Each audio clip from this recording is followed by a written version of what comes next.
ये विषय भारत की महामहिम राष्ट्रपति जी के शुद्ध अपमान से जुड़ा हुआ है, जो बंगाल की मुख्यमंत्री और उनकी सरकार ने किया है। आपको मालूम है कि द्रौपदी मुर्मू जी संथाल फिल्म फेस्टिवल के उद्घाटन के लिए बंगाल में सिलीगुड़ी बागडोगरा एयरपोर्ट पर उनको रिसीव करने कोई नहीं आया, मुख्यमंत्री भी नहीं, उनके कोई अधिकृत मंत्री भी नहीं, कोई पदाधिकारी भी नहीं। और ये जो संथाली फिल्म महोत्सव था, आपको मालूम है कि बंगाल में भी और जुड़े झारखंड में भी संथाली लोग बहुत हैं, स्वयं अपनी राष्ट्रपति भी संथाली हैं। तो एक बड़ा ही कार्यक्रम था जो सिलीगुड़ी के ओपन मैदान में था, उसकी अनुमति लास्ट में कैंसिल कर दी गई और जो एयरपोर्ट है उसके बगल में एक छोटे से हॉल में वो कार्यक्रम कराया गया, जो संख्या भी नहीं थी। स्वाभाविक है, राष्ट्रपति जी को बहुत दुख लगा और उन्होंने बड़े स्नेहिल शब्दों में कहा कि ममता जी तो मेरी छोटी बहन है, लेकिन राष्ट्रपति आते हैं तो एक प्रोटोकॉल का पालन होता है। आज वो सब अखबार में बड़ा विस्तार से छपा हुआ है और बाद में वो उस हॉल में, वो उस मैदान में गई जहां बड़ी संख्या में आदिवासी बंधु आए हुए थे फिल्म फेस्टिवल को देखने के लिए। उनको पुलिस आग भगा रही थी कि तुम्हारा सिक्योरिटी पास नहीं, कैसे जाओगे। और ये सब महामहिम राष्ट्रपति जी ने स्वयं देखा, क्योंकि खबर मिली कि वहां बहुत लोग हैं जिनको आने से रोका जा रहा है, तो ये फिर स्वयं भी चली गई। ये क्या है? शुद्ध भाषा में मैं कहूं, क्या है ममता जी? राष्ट्रपति जी का करे अपमान और घुसपैठियों को बनाए मेहमान। यही तो उनकी कहानी है ना, राष्ट्रपति जी का करे अपमान और घुसपैठियों को बनाए मेहमान। देखिए, ये सब लोग संविधान की बात करते हैं और ये बात मैं भाजपा के राष्ट्रीय मंच से बहुत खुले शब्दों में बोलना चाहता हूं। ये सब लोग बात करते हैं कि संविधान खतरे में है।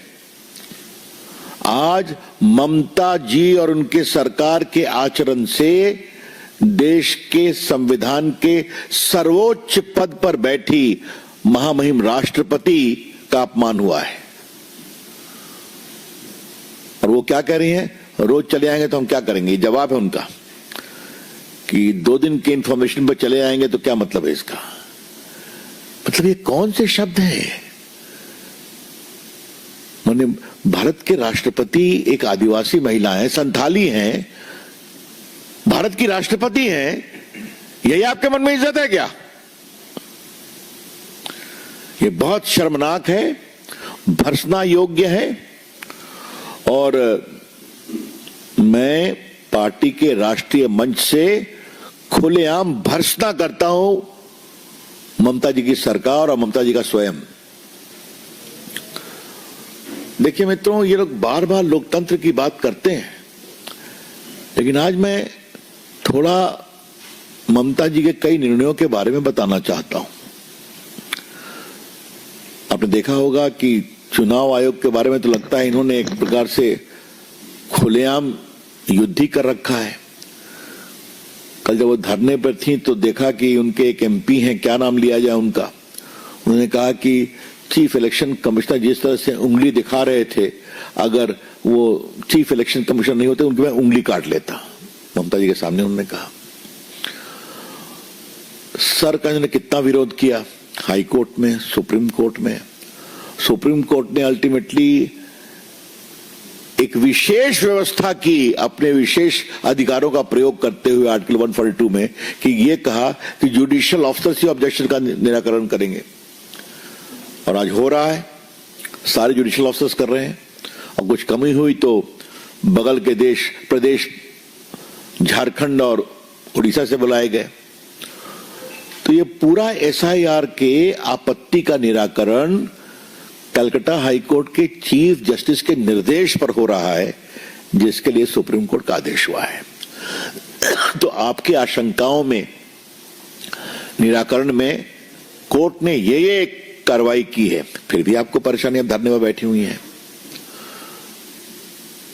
आपको याद होगा कि ये सुप्रीम कोर्ट में भी चली गई थी बहस करने के लिए। अब क्या बहस किया मुझे नहीं मालूम है, जबकि सुप्रीम कोर्ट ने बार बार कहा कि आपके योग्य वकील लोग खड़े हैं। क्या कहना चाहती है ममता जी? क्या सुप्रीम कोर्ट पर दबाव देना चाहती थी? ये सवाल मैं कर रहा हूं, थोड़ा कानून समझता हूं। उसी के पहले आपको याद होगा पूरा जो ईडी का मामला हुआ था, जब इन्होंने फाइल छीन ली थी ईडी के पदाधिकारियों से, भागते भागते चली गई, तो सुप्रीम कोर्ट ने बड़ी तल्ख टिप्पणी की थी, उसका सुप्रीम कोर्ट चली गई है खुद व्यक्तिगत रूप से।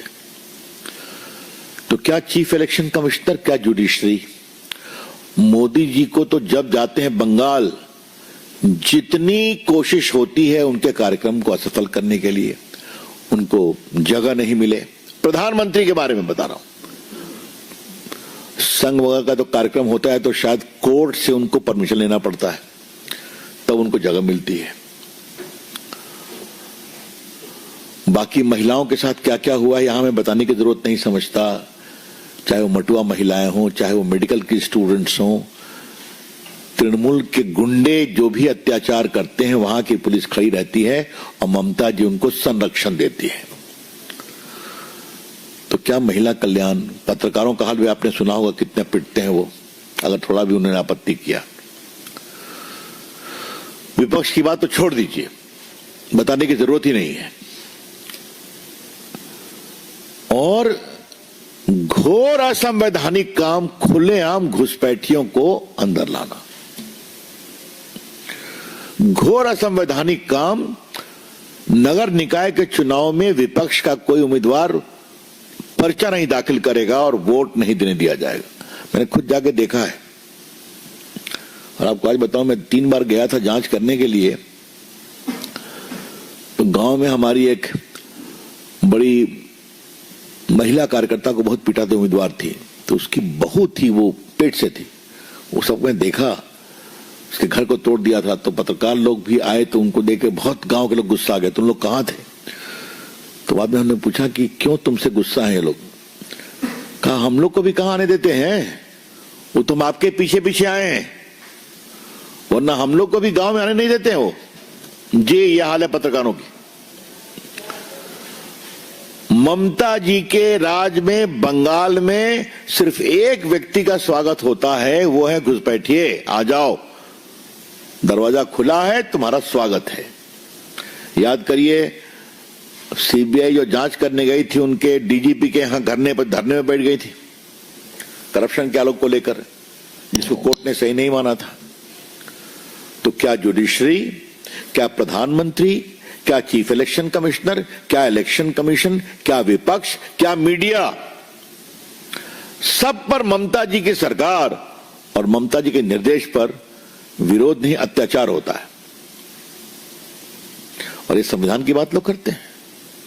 कृपया करके ममता जी संविधान की बात करना बंद करें। I would request Mamata ji, please stop making a फसाद of constitution is in danger.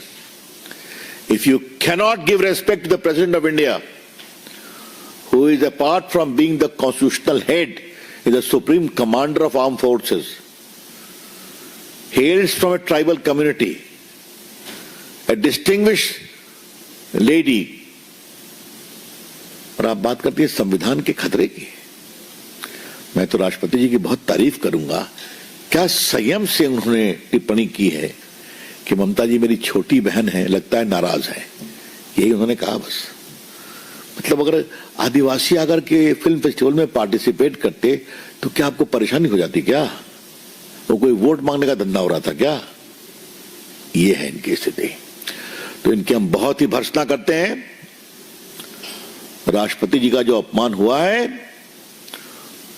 पूरी भारत सरकार और पूरी हमारी पार्टी खड़ी है। हम इस पूरे अपमान का पूरा तिरस्कार करते हैं।